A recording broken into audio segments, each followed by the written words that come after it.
new here coming. Londo, this is my boy Gabe. Coming out of Chandler, Arizona, San Tan Brewing. If you think about craft beer in Arizona, and in Phoenix specifically, you gotta reference San Tan Brewing.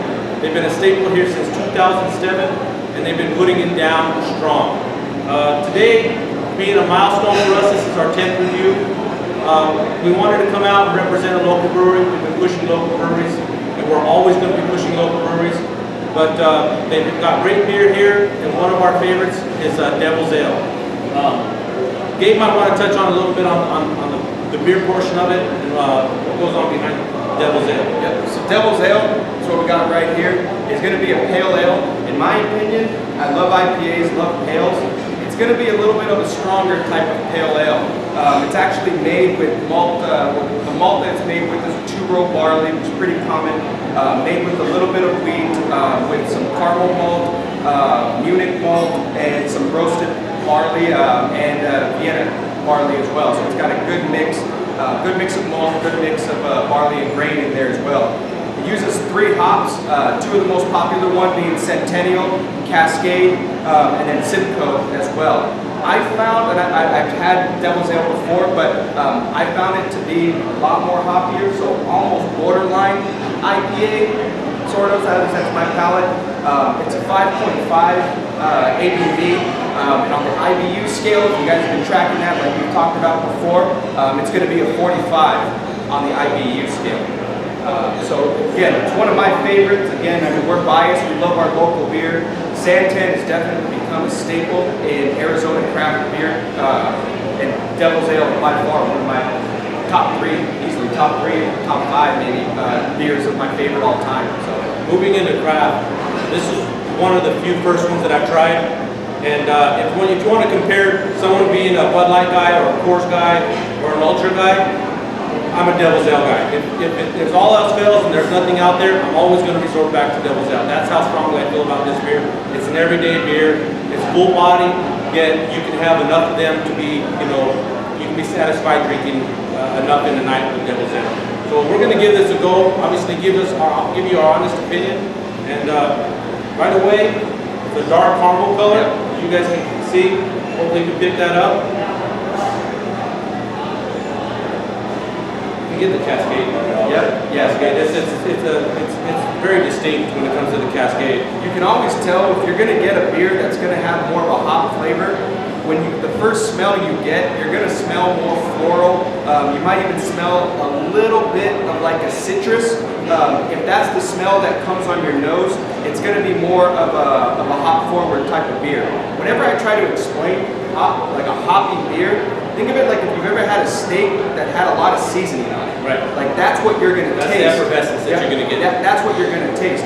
If you're going to drink a beer that probably has more malt or more wheat, it's going to have kind of like a flat smell to it. It's still going to taste pretty good, but you're not going to get as floral of an aroma as you would with a hot beer. You got ahead of me already, so. Right. I had it. So smooth. Again, like I said, I can't say enough about this. you're going to get that little bit of a hop flavor to it, but what I love about their pale is when it goes down, sometimes it has so much hop that you feel almost like a bite or a bitterness. Get that jowl going. Yep. Or you get a clean, smooth flavor. Theirs is right in the middle. Well, and if that flavor is always there, it's not one that you wish would go away. It's just you have the flavor, and it's there throughout the whole beer. Through the smell, through the taste, through the aftertaste, it's well balanced. For me, I get that feeling, and I'm like, you want more.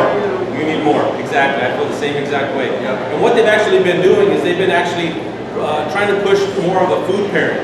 And they've given us a chipotle smoked bacon to try with it. So, and their recommendation was to try more of the smokier flavor, more of the peppered spiciness to it. They said goes really well with like a Devil's Ale or more of a pale, hop forward type beer. So, why not? True test. fucking bacon, dude. You can't go wrong. Oh, man. I think I just found my new breakfast. And you get the bite from the chipotle too. I mean, so it goes very well together. again, I mean, the bacon does have a little bit of a bite to it. The beer has a little bit of a bite. It's enough to calm it down, but give you so much damn flavor. That's good. I'm not kidding, man. That might be my breakfast tomorrow morning. I know it's Mother's Day, and happy Mother's Day to all the mothers out there. That might be my breakfast. Your wife's gonna like it. Yeah, that's true. That's true. She will. So what is it on a 1 to 5? What are you gonna give this beer? I'm gonna have to go 4.5. 4.5. It's still one of my favorites. It's still, but again, I'm picky with that 5. You know I am. Yeah. But I'm gonna give it a 4.5. Like I said, easily in my top 5. If I had to give my dying list of favorite beers right now, it would be in the top 5 by far. And you've given a 5. I love this beer. You know how much I love this beer. I'm gonna give it a 5. That'll work. Again, it's my everyday beer. It's my go-to. The question is, will you tap this beer? I've tapped this beer plenty of times. I've tapped it. I don't even want to say. I don't want to say how many times I've tapped it. Definitely tap it. Not only would I tap this tonight, I would wake up, tap it again with some bacon. I'd go for seconds. Hey, Crafty review here again, San Tan Brewing. These guys are doing a lot in the community as well. Yep. They know they're a name brand. They know that the community loves them. Their name is out there to push benefits. They're actually having a Mother's Day thing tomorrow. They're always trying to gather the community around the brewery, which is awesome. They're actually hosting an event. Yeah, I think it's their third, I think it's their fourth actually. They have the American Beer Festival in Scottsdale, Arizona. For those of you that are in Arizona, you got to go next week. It's next Saturday, starting at 1 o'clock in Scottsdale, Scottsdale Civic Plaza. May 17th. Yep, but it's the revolution of canned beer. Canned beer, way back when, used to be thought of as you're going to get the crap beer. It's just poor quality, but it's a poor man's vessel to get the beer from the factory to you. 80 different breweries, 250 different beers is what they're promoting. It's a gotta go if you're local, if you're into craft local. Craft beer. It's a revolution, really. There's so many breweries now across the country that are starting to use cans to distribute. They can distribute it longer distance, keep it fresher, and still maintain a lot of the taste and keep it cool. So the canned beer definitely is not something to look down upon now, and these guys have done a phenomenal job of promoting that here in Arizona. So we're very grateful to have a brewery like that here. And they've been very grateful for us to let us film on location here. You can see this is where a lot of the magic is happening already. So hopefully that's it. I'll be coming back in about a month or so to have some of that. Another brewery down. Happy 10th. Thanks for joining me on the journey. Crafty review. Don't forget your growler. Instagram, Facebook, Twitter, YouTube, and we'll see you next time. Cheers.